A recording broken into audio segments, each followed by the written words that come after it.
Isabel from thedietsolutionprogram.com, and today I'm going to tell you something very, very shocking, and that is that saturated fat is not the cause of heart disease. I know, you think I'm crazy because your doctor told you to stay away from anything with saturated fat, but I'm here to give you some facts that will show you how it's not the saturated fat that's causing all this heart disease, but it is the packaged, processed, sugar, refined foods that everyone is eating that is really causing an increased percentage in heart disease in our country today. So the simple fact is that before 1920, the incidence of heart disease was very, very low. And not until about 1950 did we see this increased rate of heart disease.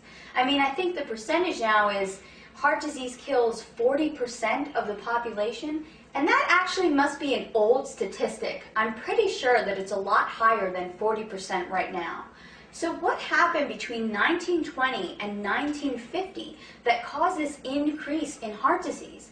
Now, if the truth is that saturated fat is what's causing heart disease, we would assume that people now eat more saturated fat during that time.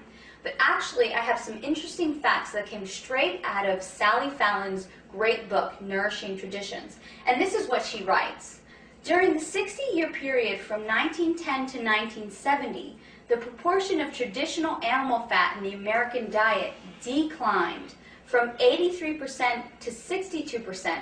So actually, the consumption of saturated fat went down, and butter consumption plummeted from 18 pounds per person each year to 4 pounds per person each year. So actually, people were eating a significantly less amount of butter during that time. Interesting. During the past 80 years, the consumption of dietary cholesterol intake has increased by only 1%. So if this is true, and actually people are eating less saturated fat, they're eating less butter, and they're not eating very much more cholesterol, how could that be the cause of this increased heart disease? Well, Sally Fallon also writes this. During the same period, the average intake of dietary vegetable oils in the form of margarine, shortening, and refined oils increased by 400%. This is significant. Once we started eating these refined oils, the incidence of heart disease drastically increased. She also says the consumption of sugar and processed foods increased by 60%. And I truly believe this is only one piece of the research.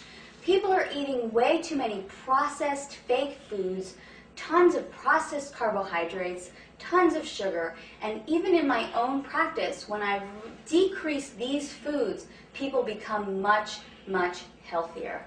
So taking these facts into account, it is not the saturated fat. It's not the healthy, organic, raw butter that you can cook with that's causing heart disease.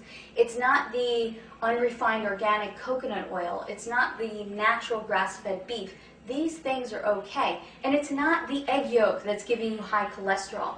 It's these processed foods, it's cakes, it's cookies, it's tons of pasta, tons of bread that's causing the incidence of disease. To find out more information on how to take back your health and put together your own healthy meal plans, visit my website, thedietsolutionprogram.com today.